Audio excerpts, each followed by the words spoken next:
Nada, buenos días. Antes de nada, pues muchas gracias por la invitación a la sesión de hoy. Soy David Barbado, soy de la Universidad Miguel Hernández de Elche, trabajo digamos, en el Centro de Investigación del Deporte, en concreto pues en el grupo de biomecánica y salud que tenemos allí. Y bueno, dentro de nuestros trabajos principales o las líneas que estamos empezando a abrir ahora, una de las ideas que vamos intentando tener, que es objeto de un poco de la charla, es intentar trasladar pues, ciertas medidas de carácter biomecánico que quizás realizamos nosotros para valorar la condición física y el equilibrio, pues irlo trasladando poquito a poco en la medida de lo posible, pues quizá a la clínica, un poco al día a día. Y este es el objeto un poco de la presentación que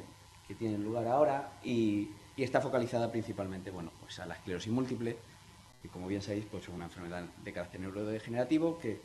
cursa pues, en una discapacidad progresiva muy heterogénea dependiendo del paciente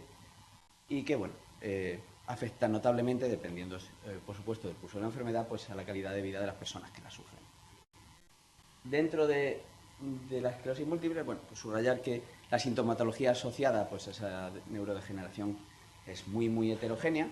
desde síntomas cognitivos, sensoriales y motores, pero quizá me gustaría focalizar, obviamente, quizá por mi background y mi experiencia y el ámbito en el que trabajo, pues esos síntomas motores que quizá pueden ser en cierta medida atacables de forma complementaria mediante el ejercicio físico. Y bueno, pues ese es el origen de los primeros trabajos preliminares que empezamos a realizar allí en el Centro de Investigación del Deporte, en el cual, bueno, pues tuvieron como objeto pues, implementar entrenamientos, principalmente basados en entrenamiento de fuerza, combinados con entrenamientos de equilibrio y movilidad funcional, con objeto de mejorar estas cualidades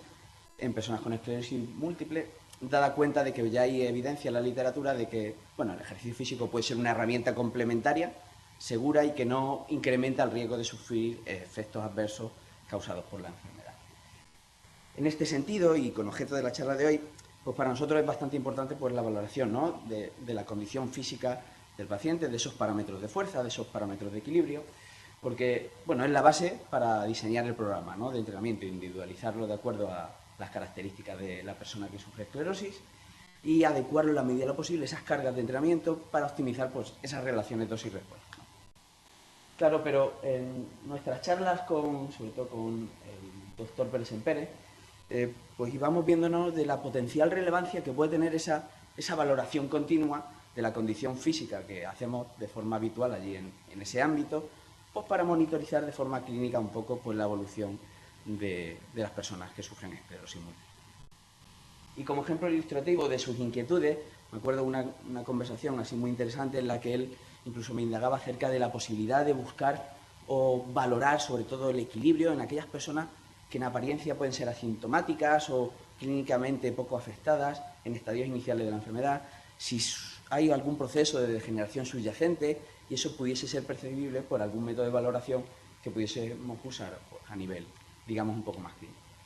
Y esa idea fue parte de este trabajo que publicamos en 2020, que estaba relacionado con una especie de descripción de cómo evoluciona un poco en distintas cohortes de pacientes, de personas con esclerosis múltiple, cómo evolucionan cualidades relacionadas con fuerza y el equilibrio. Concretamente, como ven, bueno, en el pictograma que tienen a la izquierda de la escala de DSS, valoramos aproximadamente unas 65, creo recordar, personas con esclerosis múltiple que agrupamos en distintas categorías, con afectación, digamos, mínima o asintomática, con EDSS de menos de 1,5, ligera entre 2 y 3,5 y moderada entre 4 y 6, ¿no? Todos eran ambulantes, si bien es cierto que algunas de las personas que participaron en el estudio pues, necesitaban bastones para caminar. Esta muestra pues, fue complementada con familiares y personas sin patología de aproximadamente el mismo estatus socioeconómico y edad, con objeto pues, de hacer una comparativa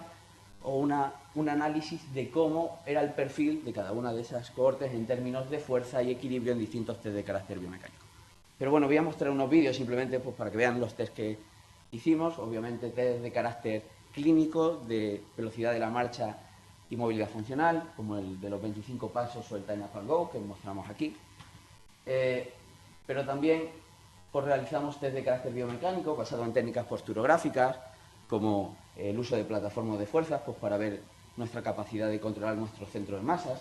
En este caso, pues, bueno, desarrollamos un software allí en el laboratorio pues, para ver la capacidad de controlar nuestro centro de presiones. Bueno, no se ve muy bien en el vídeo, pero se ve en amarillo. Intentan ajustarse a la tarea y es una manera pues, de cuantificar, digamos, el equilibrio en este tipo de acciones. Esas medidas, por ejemplo, las complementamos con un test similar, basado en el paradigma del asiento inestable, en el que valoramos nuevamente el control postural, pero en este caso, si se fijan en esa estación, aquí hay una plataforma de fuerzas, eso es un asiento inestable. La persona que sale en el vídeo tiene una EDSS de 5 y bueno, pues nos valía para pues, valorar ese control, digamos, lumbopélvico, que se ha demostrado que es muy relevante pues, para mantener el equilibrio corporal, especialmente cuando tenemos una afectación del tren inferior, ¿no? También valoramos por medidas de fuerza. Aquí pueden ver pues, un dinamómetro isocinético que utilizamos para valorar, digamos, unas condiciones constantes, la fuerza de flexo-extensora de rodilla, muy relevante para la marcha, subir escaleras, etcétera, etcétera, pero que como herramienta tiene la ventaja de que es muy sensible y permite como ver la fuerza en todo el rango articular. Y bueno, también lo complementamos con medidas, por ejemplo, ya un poco más clínicas de valoración de fuerza, mediante dinamómetros manuales, para valorar, por ejemplo, la fuerza de la musculatura abductora y aductora de cadera, la cual pues, es muy relevante pues, para mantener el equilibrio, sobre todo cuando la base de sustentación está reducida, cuando tiene apoyo monopodal durante la marcha, tiene esas condiciones, ¿no? Bueno, bajo ese prisma, esa idea, si bien, bueno, en el trabajo pues analizamos cómo evoluciona todo a lo largo del estadio, pues me gustaría focalizar en la primera parte, ¿no? En esa primera parte, en esos personas que tenían EDSS menores de 1,5, al compararlas con la gente que no tenía patología, no observamos diferencias significativas en ninguna de las variables, no en esto obviamente,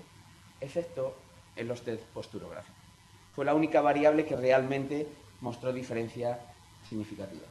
Pero bueno, esto no deja de ir un poco acorde en lo que ya había en la literatura y en revisiones en las que subrayaban pues, la relevancia de la medida de lo posible,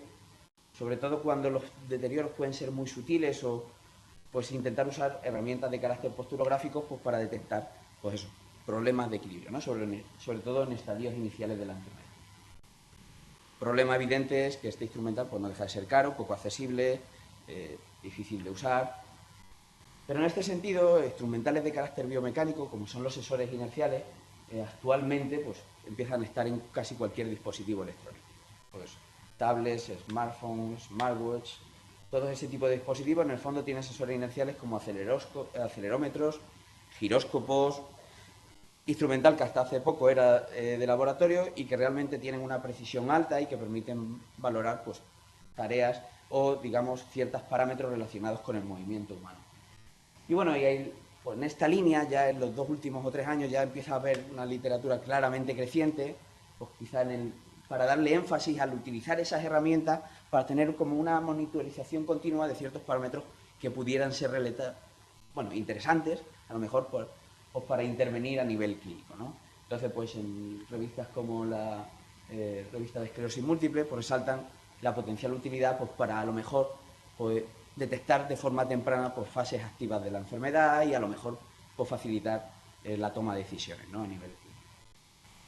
Pues en esta idea, pues el profesor Pérez Pérez y yo ya estuvimos trabajando, en realidad ya por el 2016, y en 2017 presentamos un trabajo muy preliminar en París, en el ESTRIN, en relación pues a validar los acelerómetros que hay en casi cualquier smartphone y su relación con test de plataforma de fuerza, ¿no? Y bueno, en ese trabajo vimos lo que en el fondo era esperable, ¿no? Que esos acelerómetros en realidad ya tienen una alta precisión y tienen datos muy válidos en términos de validez concurrente en relación a la plataforma de fuerza, en este caso, que fue lo que nosotros utilizamos. Pero bueno, fue solo un test, fue un trabajo sencillito que realmente presentamos allí. En base a esa idea, pues yo realicé en el 2019 una estancia en la Universidad Tecnológica de Auckland, en el grupo de investigación de la profesora Denise Taylor. Es un grupo de investigación pues, focalizado como en neurorehabilitación y bueno, pues trabaja muy bien con tecnología, por ejemplo, entre ellas usan la realidad virtual pues, para trabajar con personas con problemas de orientación o problemas vestibulares. Y en base a esa idea y dada su familiarización con ese tipo de tecnología, pues hice la estancia allí. Mis conocimientos matemáticos y de programación son más bien modestos y entonces pues allí con el el doctor Marrasín, que es ingeniero, pues empezamos a desarrollar pues, una app un poco amigable y no solo a implementar algoritmos para valorar el equilibrio, sino también algunos que son más complejos para obtener parámetros de la marcha, ¿no? Que son un poquito más difíciles de implementar. Y en este sentido, aunque me pilló la pandemia allí, bueno, cuando ya conseguí volver allí al final del 2020, está el vídeo otra vez, disculpad. Nada, empezamos a iniciar lo que era el estudio de validación en personas sin patología, de 20 a 69, aquí y allí con 20 hasta 80, de test de la marcha y el equilibrio, y aunque no se ve muy bien, disculpad por el vídeo, este es el laboratorio de biomecánica de aquí del Centro de Investigación del Deporte, pues lo que hacemos es colocarle un cinturón, colocarle el móvil a la altura del centro de masas, en la zona lumbar, aproximadamente L4 L5, y empezamos a validarlo con respecto a un sistema tridimensional de análisis basado en cámaras infrarrojas. Y bueno, pues aquí se verán un poquito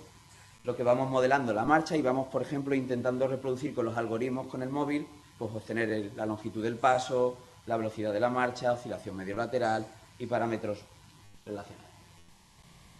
Bueno, en base a esta idea, el objeto de este año pues sería pues, intentar implementar esto que recientemente hemos publicado, ahora ya en enero de este año, pues intentar empezar a implementarlo pues, para caracterizar y ver si es válido para caracterizar la marcha y el equilibrio de personas con esclerosis múltiple. Probablemente funcionen muy bien los algoritmos en estadio inicial de la enfermedad, veremos cómo funcionan cuando ya la marcha verdaderamente pues, sea bastante asimétrica e impedida, ¿no? Y ese sería un poco el objetivo principal. En la primera parte, con objeto futuro pues, de que pueda ser usado como una herramienta clínica más, que nos ayude a complementar pues, a lo mejor la evaluación o la efectividad de los tratamientos. Y nada más, muchas gracias por vuestra atención.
Claro.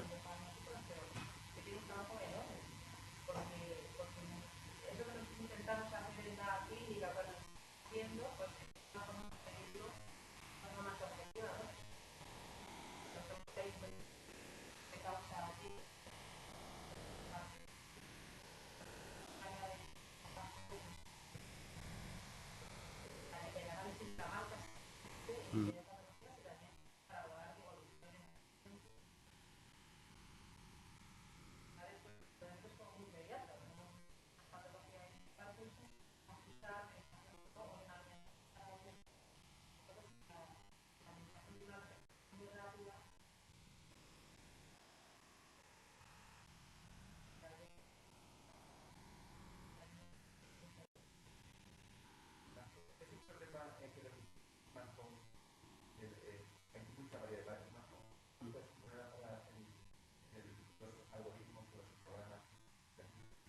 En eso estamos trabajando precisamente con el ingeniero, ¿no? De hecho, realmente empezamos a trabajar con iPhone antes que con modelos de Android, aunque ya tenemos la aplicación hecha en Android.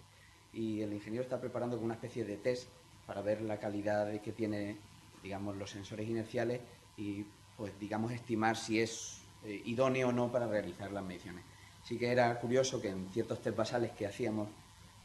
con algunos modelos de iPhone y algunos modelos de Android, en realidad el ruido basal de los iPhone era mucho menor. Y una ventaja que tienen ciertos iPhone, digo ventaja a la hora de diseñar esto, ¿no? Es que creo que el mismo, a partir del 8, tienen siempre el mismo componente de hardware que hace, o sea, que tiene el mismo tipo de IMU, por lo cual la replicabilidad entre instrumentales es relativamente más consistente. En el otro, pues hay que diseñar pues test o algo para decir si es idóneo o no, y estamos trabajando en ello. Dicho eso, hay ciertas cosas que según mi perspectiva, pero obviamente tengo que hacer o analizar más, dada la variabilidad del movimiento humano y dado el error que tenemos o las oscilaciones, por ejemplo, corporales que tenemos en tareas de equilibrio o parámetros de la marcha, a veces el error que tiene lo que es el sensor no es tan grande en relación a la propia variabilidad que tiene la persona a la hora de realizar una tarea. Entonces, a pesar de que se puedan hacer ciertos test para que sea reproducible digamos, o más reproducible, ¿no?, los protocolos, yo creo que a lo mejor no afecta tanto como de primera podríamos pensar. Dicho eso, va a ser tan importante no solo el smartphone en sí, sino el test que se realice, ¿no? Bueno, nuestra perspectiva es que lo importante es buscar el test retante para cada rango poblacional, ¿no? No tiene por qué ser el mismo protocolo de equilibrio para alguien en estadios iniciales, que además lo puedes poner a correr y tienes que valorar otros parámetros que a lo mejor alguien que está en estadios quizá más avanzados, en EDSS más avanzados.